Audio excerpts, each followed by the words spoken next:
Anda menyaksikan Kompas Bisnis bersama saya, Breman Atenaya, Saudara. Tahun pertama fiskal racikan Presiden Prabowo Subianto masih melanjutkan efisiensi dan juga refocusing anggaran. Alokasi anggaran transfer daerah tahun depan akan lebih kecil dibanding tahun ini. Rinciannya, tahun ini sebesar 919,6 triliun rupiah dengan outlook penyaluran 864,1 triliun rupiah. Sedangkan dalam RAPBN 2026, dana transfer daerah menyusut menjadi 651 triliun rupiah. Anggaran untuk daerah tahun depan ini, Saudara, turun 29,34% dari APBN 2025 dan lebih kecil 24,8% dari Outlook 2025.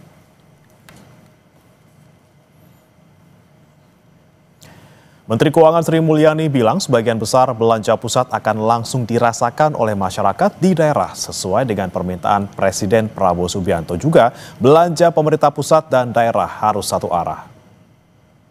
Masih ada belanja non-kementerian termasuk diskresi Presiden.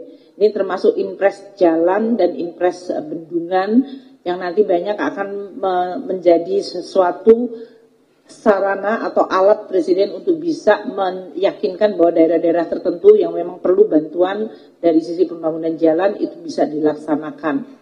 Itu total belanja non-KL selain diskresi Presiden juga untuk subsidi itu ditaruhnya di non-KL, kompensasi terutama untuk energi dan juga untuk belanja-belanja mandatori seperti pembayaran pensiun, pembayaran bunga utang, dan penanggulangan bencana mencapai 1.638. Sebetulnya yang langsung dinikmati masyarakat di masing-masing daerah, kan ini sering sekarang beberapa pemerintah daerah menyampaikan, kami membutuhkan untuk membantu masyarakatnya. Masyarakatnya banyak mendapatkan bantuan juga langsung dari pemerintah pusat.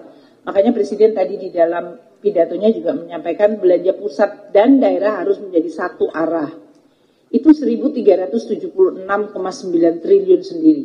Ini artinya walaupun pusat yang belanja, yang menikmati adalah rakyat atau masyarakat di daerah-daerah.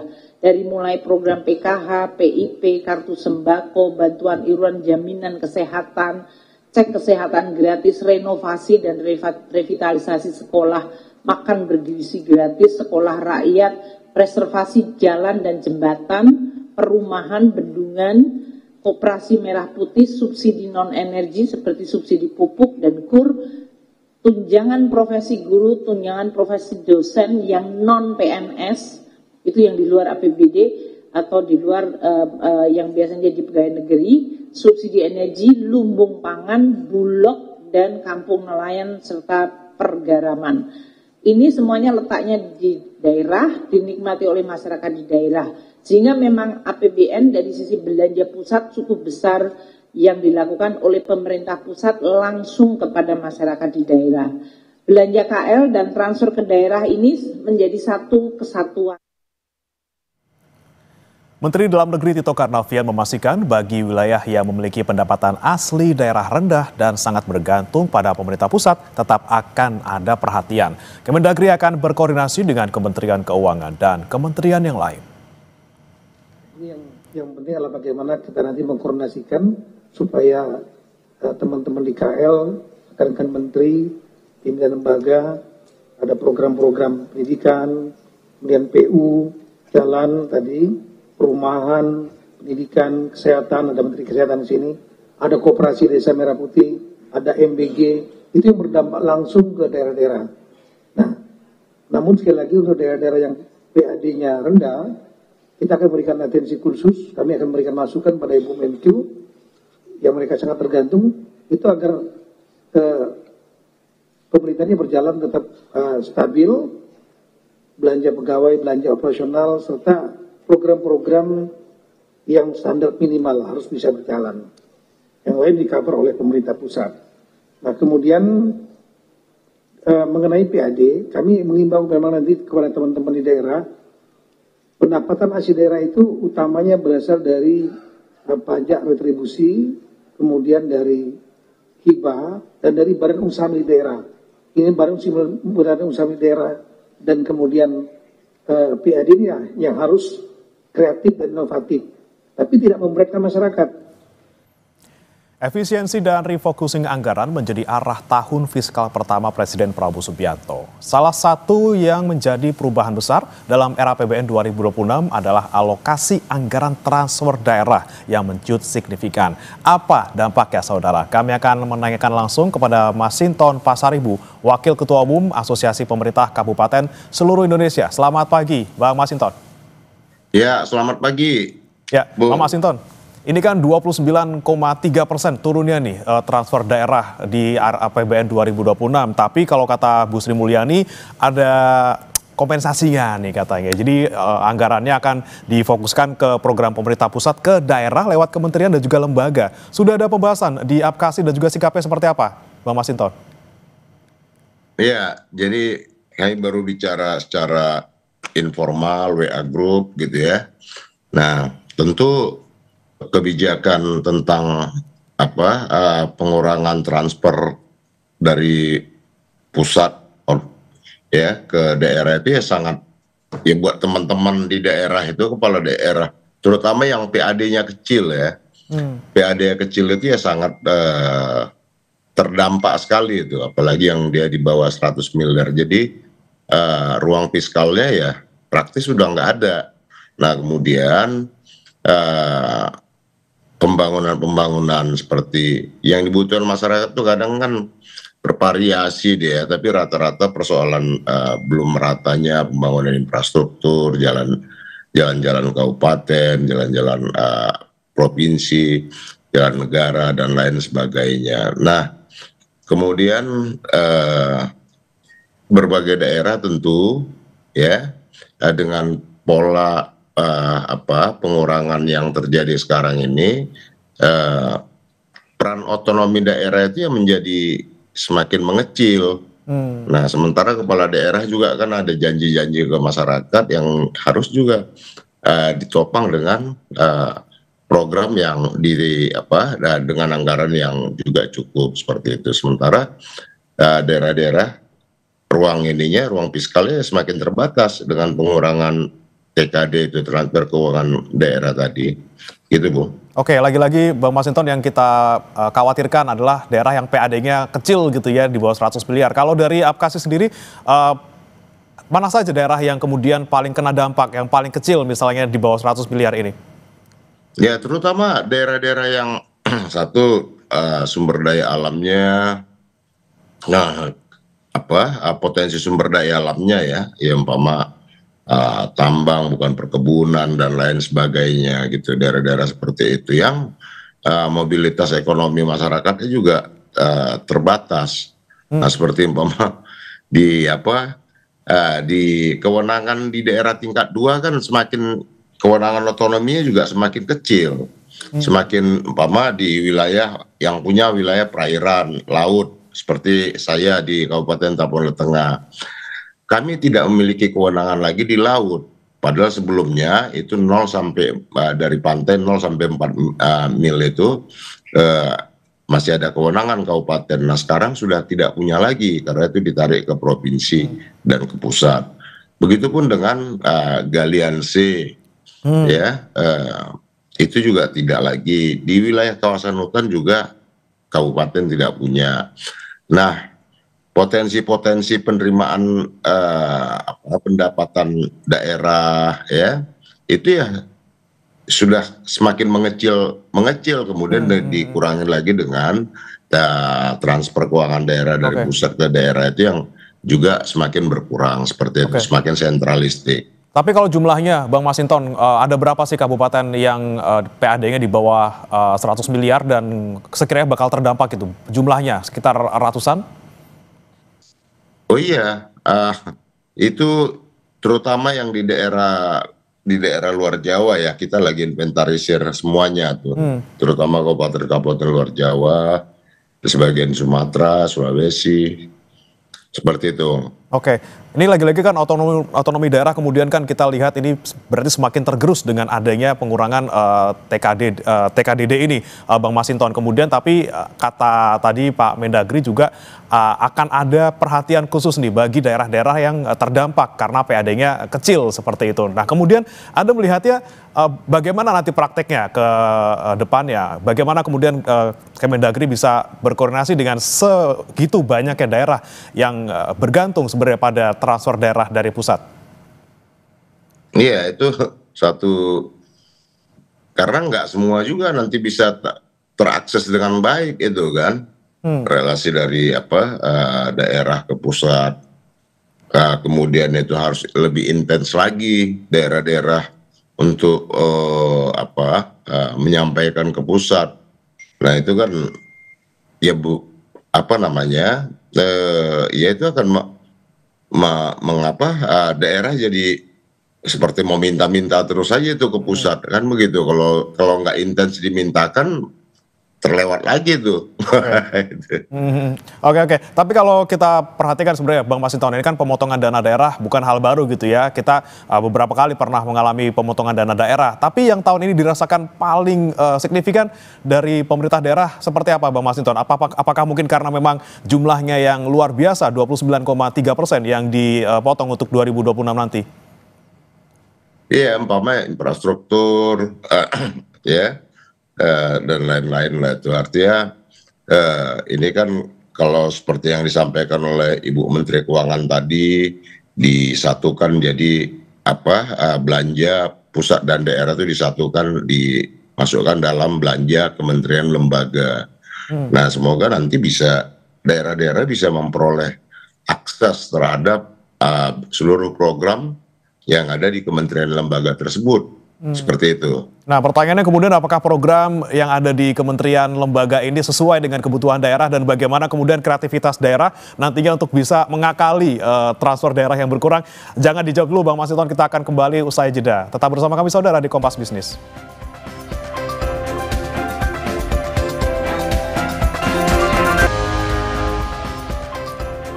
Kembali di Kompas Bisnis, saudara. Ekonom senior Raden Pardede mengingatkan pemerintah pusat agar berkomunikasi secara maksimal dengan pemerintah daerah saat memotong anggaran daerah. Harus ada antisipasi karena kepala daerah punya visi masing-masing.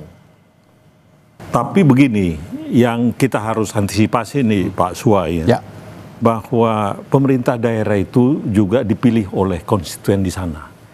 Yang kemungkinan terjadi mereka dulu juga menjanjikan macam-macam, seperti biasalah, ada visi dari kepala daerah, ada visi dari presiden. Kepala daerah ini kan ingin juga terpilih lagi berikutnya. Jadi artinya begini, mereka melihat kalau tadi transfer ke daerah lebih kecil. Kalau saya melihat, ini perlu dikomunikasikan dengan baik ke daerah, dalam arti seperti ini, bahwa ukuran kinerja mereka bukan hanya dilihat dari uang yang ditransfer ke daerah itu. Jadi misalkan katakan program KUR atau program MBG, itu juga bisa diklaim oleh daerah bagian dari keberhasilan dia di situ manakala dia juga memfasilitasi KUR dengan baik, memfasilitasi MBG dengan baik. Supaya mereka juga dapat bagian. Karena yang saya khawatir adalah di situ sebetulnya. Persoalannya kan daerah ini merasa loh kinerja saya jadi rendah dong kalau begitu. Itu yang menurut saya yang perlu dikomunikasikan. Dan masih bergabung bersama kami Saudara Masinton Pasaribu, Wakil Ketua Umum APKASI. Bang Masinton, ini kan kita penasaran gitu ya. Sebenarnya kalau lazimnya gitu, kalau komposisi TKDD itu berapa persen sih untuk gaji pegawai misalnya, kemudian untuk operasional ataupun misalnya untuk pelayanan masyarakat atau pembangunan infrastruktur. Seperti apa komposisi lazimnya seperti itu? Iya, dalam postur APBD itu kalau rata-rata di tiap daerah itu kan kalau pemerintah itu harus 30% ya. 30% dari transfer itu untuk alokasi gaji dan lain sebagainya. Sementara kan di daerah-daerah ada yang sampai 40%, bahkan ada yang di atas 40% itu. Nah, untuk gaji apa segala macam. Nah, sekarang yang perlu itu kan kami juga sedang mengklaster tuh ada berapa daerah yang di atas 100 miliar, berapa daerah yang PAD-nya di bawah 100 miliar.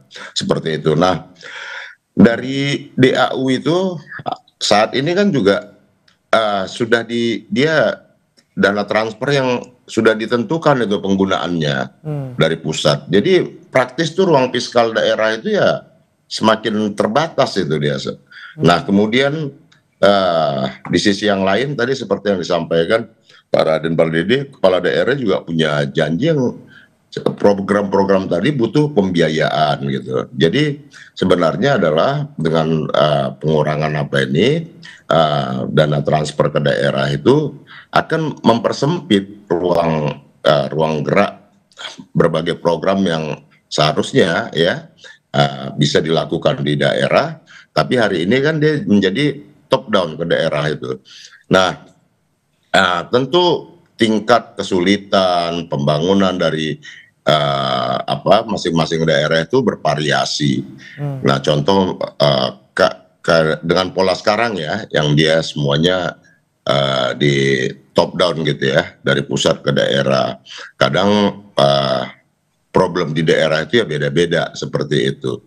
Nah, contoh umpama kalau di kawasan pantai barat Sumatera itu jomplang tuh pembangunan dengan di kawasan pantai timurnya seperti itu. Nah, bagaimana kita mengakselerasi untuk mendorong pemerataan pembangunan tadi? Nah, kan tidak semua itu bisa terpotret bagus dari pusat ke daerah-daerah atau kawasan-kawasan di setiap pulau di Nusantara ini, seperti itu. Nah, ini dia, kebutuhan masing-masing daerah berbeda, mereka juga punya janji berbeda kepada masyarakat saat kampanye, banyak program-program mereka yang kemudian mungkin dipersempit anggarannya di gara-gara transfernya berkurang. Nah, kemudian gimana nih Bang Masinton, kreativitas daerah untuk menggenjot pendapatan asli daerah ataupun menggenjot pendapatan mereka sementara transfernya berkurang, tapi Mendagri minta jangan sampai menyulitkan masyarakat, jangan sampai nanti malah PBB P2 yang dinaikin.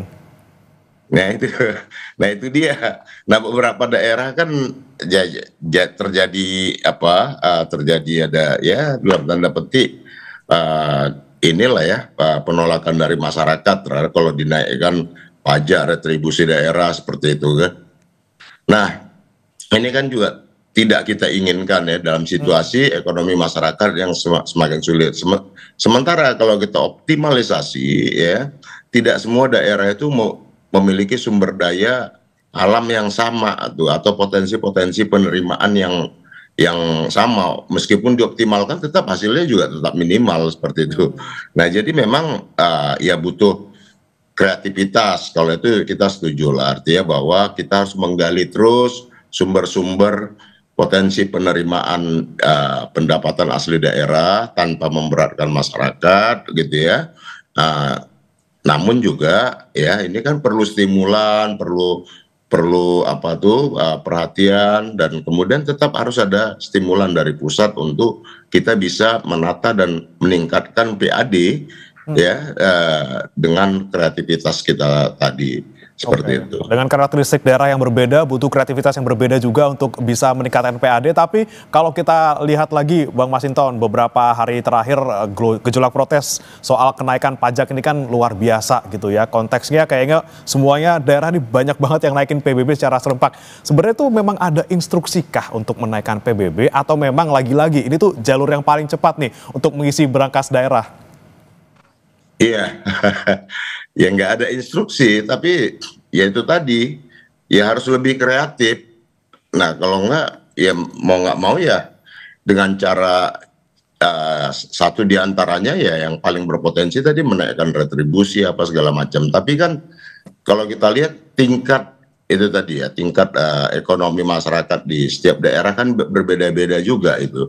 Nah, jadi ya buat kalau seperti saya nggak mungkin mengambil langkah seperti itu karena daya beli masyarakatnya juga kecil seperti itu ya maka ya kita coba mengoptimalkannya dengan mengadministrasi seluruh pelaku-pelaku usaha, kemudian menciptakan potensi-potensi usaha agar ada potensi penerimaan yang bisa didapatkan oleh daerah seperti itu. Oke, baik. Terakhir Bang Masinton, ini kan pemerintah daerah katanya tetap bisa mengajukan tambahan anggaran ke Kementerian Keuangan khusus untuk alokasi misalnya proyek gitu. Responnya gimana Bang Masinton?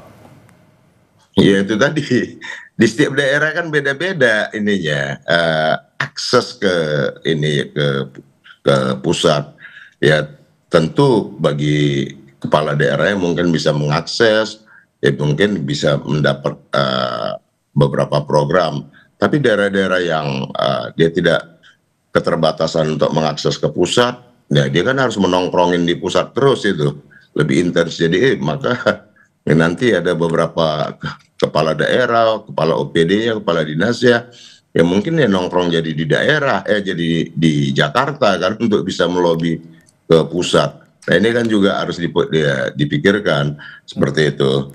Oke, kita harap nih Bang Masinton dengan adanya pengurangan TKDD di 2026, jangan sampai nih daerah-daerah yang PAD-nya minimal ini kemudian tertekan, jangan sampai nanti masyarakat yang disulitkan dengan misalnya kenaikan pajak gitu ya. Kita berharap sama-sama tidak terjadi. Terima kasih Bang Masinton Pasaribu, Wakil Ketua Umum APKASI sudah bergabung bersama kami di Kompas Bisnis. Selamat pagi.